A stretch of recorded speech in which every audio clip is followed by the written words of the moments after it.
Okey, Assalamualaikum warahmatullahi wabarakatuh.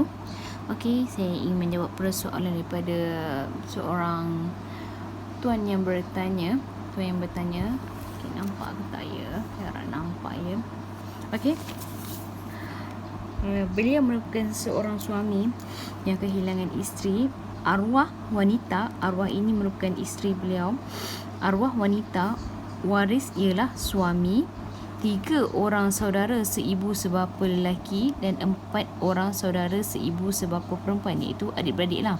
Ni adik-beradik kandung. Adik-beradik lelaki 3 orang, adik-beradik perempuan 4 orang. Kemudian salah seorang daripada adik-beradik perempuan ini meninggal. Salah seorangnya meninggal, dan yang meninggal ini dia pula tinggalkan suami, seorang anak lelaki dengan 3 orang anak perempuan. Kalau kita panggil, ini merupakan kematian berlapis, iaitu munasaqat. Belum sempat untuk dibahagikan bahagian untuk waris kematian yang pertama ini. Untuk yang pertama ini, tetapi telah berlakunya kematian yang kedua, iaitu adik-beradik iaitu adik-beradik kepada si mati yang pertama ini. Okey, bagaimanakah pengiraannya? Pertama sekali, si mati yang pertama ini dia ada suami, ada adik-beradik. Okey, suami apabila dia tak ada anak, suami akan dapat 1/2. Kita boleh tengok dalam surah An-Nisa ayat yang ke-12.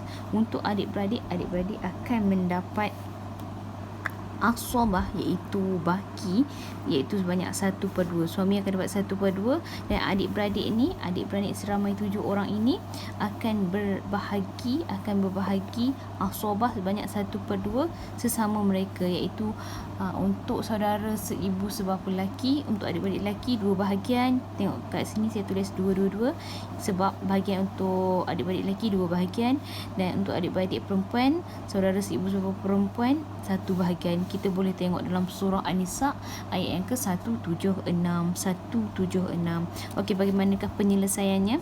Okey, kat sini kita dah tulis 1/2 untuk suami, dan bakinya 1/2 untuk adik-beradik ini. 1/2 ni, 1 ni tak dapat nak dibagikan dengan 10. Bagaimana dapat 10 ni? 2 ni ditambah 2 jadi 6, tambah untuk adik-beradik perempuan tambah 4, jadi 6 tambah 4 jadi 10. Jadi 1 ni, 1 tak dapat nak bagi dengan 10, kita darabkan di sini. Jadi 2 darab dengan 10 jadi 20. Maka untuk suami akan dapat 10/20. Setelah kita darab dengan 10 ni, 10/20. Untuk adik-beradik lelaki, 1 ni daripada mana? 1 ni saya ambil daripada sini. 1 ini saya ambil daripada sini, dan 2 ini saya ambil daripada sini. Sebab bahagian untuk adik-beradik lelaki adalah 2 bahagian. 2 ni di sini, dan 2 darab dengan 10. 2 darab dengan 10 sama di atas ini, iaitu 2/20 untuk adik-beradik lelaki 3 orang ini. 2/20. Untuk adik-beradik perempuan, 1 ni sama juga, saya ambil 1 ni daripada sini, dan 1 ni kat depan ini. Jadi 1 darab 1 per dengan 2, 10. Jadi untuk adik-beradik perempuan 1/20 setiap seorang, iaitu 4 orang. Okey, seterusnya katakanlah sebab yang bertanya ini, tuan yang bertanya ini tidak bagi tahu adik-beradik perempuan yang mana satu yang meninggal. Katakanlah yang meninggal ini adalah adik-beradik yang keempat, katakanlah ya. Kemudian dia meninggal. Okey, dia meninggalkan suami, anak lelaki seorang, dengan adik-beradik dengan anak-anak perempuan 3 orang. Maka suami akan dapat 1/4. Kenapa 1/4? Ini 1/2. Ini dia tak ada anak, ini dia ada anak. Apabila seseorang yang meninggal itu ada anak, suami akan dapat 1/4. Sama juga kita boleh tengok dalam surah An-Nisa ayat yang ke-12. Untuk anak lelaki dapat 2 bahagian, untuk anak perempuan 1 bahagian. Kita tengok dalam surah An-Nisa ayat yang ke-11. Okey, seterusnya bagaimanakah kita nak buat pengiraan ini? 1/4 dengan 3/4 untuk asabah untuk anak-anak. 3 ni tak dapat nak dibagikan dengan 5. Maka kita darab di sini. Maka untuk suami akan dapat 5/20, untuk anak lelaki 6/20, untuk anak perempuan setiap seorang akan dapat 3/20. Okey, seterusnya saya buat saya buat perbandingan lah, saya buat kronologi untuk lebih mudah faham. Nampak tak ya tuan-tuan dan puan-puan? Okey, kat bawah ni. Okey. Untuk pembahagian harta si mati yang pertama ni, yang atas tadi ni, katakanlah isteri tuan yang bertanya ini, si mati yang pertama iaitu isteri kepada tuan yang bertanya, katakanlah nilai harta yang ditinggalkan adalah 200,000. Saya tidak tanya secara spesifik, secara detail berapakah harta yang ditinggalkan.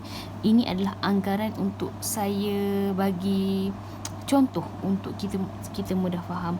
Okey, katakanlah nilai harta yang ditinggalkan adalah 200,000. Katakanlah ditinggalkan ASB, tabung haji, unit teras, kereta, contohlah macam tu. Okey, katakanlah 200,000. Okey, untuk suami akan dapat 10/20 ni, 10/20, dan adik-beradik lelaki 2/20 untuk setiap adik-beradik lelaki, dan adik-beradik perempuan 1/20. Daripada mana saya dapat semua ini? Daripada mana saya dapat nilai ini? Daripada sini tuan-tuan dan puan-puan, daripada sini. Okey, di sini. Okey, 10 daripada sini, 10/20 untuk adik-beradik lelaki ni, adik-beradik lelaki 2/20, 2/20, untuk adik-beradik perempuan 1/20, 1/20. Darab dengan nilai yang harta yang ditinggalkan. Maka untuk suami akan menjadi 100,000, untuk adik-beradik lelaki 20,000, setiap adik-beradik lelaki dan adik-beradik perempuan 10,000. Tetapi kat sini kita ada satu masalah sedikit, di mana adanya kematian yang kedua ini. Jadi 1/20 ini untuk adik-beradik yang keempat ini, adik-beradik perempuan yang keempat ini, kita tak boleh nak bagi kepada si mati sebab dia telah meninggal dunia. Maka bila dia telah meninggal dunia, kita kena bahagilah kepada waris-waris yang ada.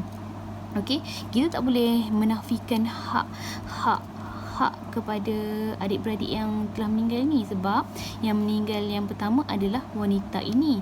Apabila dia meninggal, kalau dia tak ada anak, automatik akan dapat kepada adik-beradik sekiranya tiada bapa ataupun tiada datuk. Datuk dengan adik-beradik ada hubungan yang tersendiri, ada kes yang tersendiri. Okey, katakanlah yang tadi saya kata,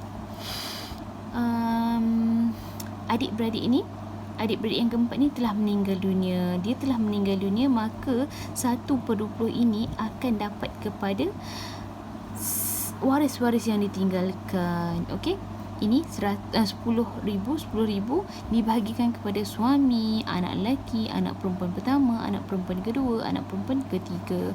Maka yang tadi kita dah kirakan kat sini 5/20, 6/20, 3/20, 3/20, 3/20. Kita kira yang atas sini. Okey, kita ambil ini darab dengan nilai yang sepatutnya diperolehi oleh adik-beradik perempuan ini. Sepatutnya adik-beradik 10,000 ni dapat kepada adik-beradik dia ni, tetapi adik-beradik dia dah meninggal, maka dapat kepada waris-waris. Maka jika yang ditinggalkan adalah 10,000, maka untuk suami akan dapat 5/20 darab dengan 10,000 jadi 2,500. Anak lelaki 6/20 darab 10,000 jadi 3,000. Untuk anak perempuan pertama 3/20 darab 10,000 jadi 1,500 setiap seorang anak perempuan ini. Okey, ini adalah contoh yang saya bagi untuk mudah. Kenapa saya ambil 20? Sebab ia mudah. Kat sini 20 kan. Jadi saya memang ambil 200,000 untuk kita mudah kira dan mudah faham. Okey, saya harap video ini memberi penjelasan kepada tuan yang bertanya. Semoga ia bermanfaat juga kepada sesiapa yang memerlukan. Assalamualaikum warahmatullahi wabarakatuh.